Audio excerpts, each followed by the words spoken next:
त्यसपछि हामी फिकर टारबाट यहाँबाट बिदा भएर चाहिँ नि अब मन्दिरतिर जाँदैछौँ। यहाँको चाहिँ जे मागो त्यही पुग्ने देवीथान मन्दिर रहेछ। अब भाकल चाहिँ पटक पटक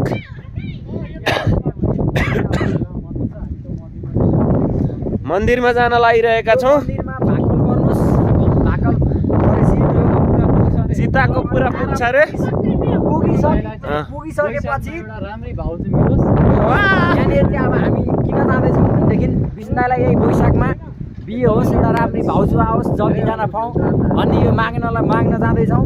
र यदि बिस्नाईको यही वैशाखमा लगभग यो वैशाख 2083 लाग्छ होइन, 83 को मङ्सिर नकटोस्। यदि कटेन भनेदेखि हामी फेरि पनि आएर यहाँ कटेन भनेदेखि हामी आएर यहाँ पाठी पूजा गर्नेछौँ। ओइ यो भएन यही भाकल माग्नेछौँ हामी। त्यो भाकल माग्दा हामी तपाईँलाई त्यो भिडियो पनि देखाउनेछौँ तपाईँलाई। यो भाकल पुरा चाहिँ रबिन आफैले गर्ने हो।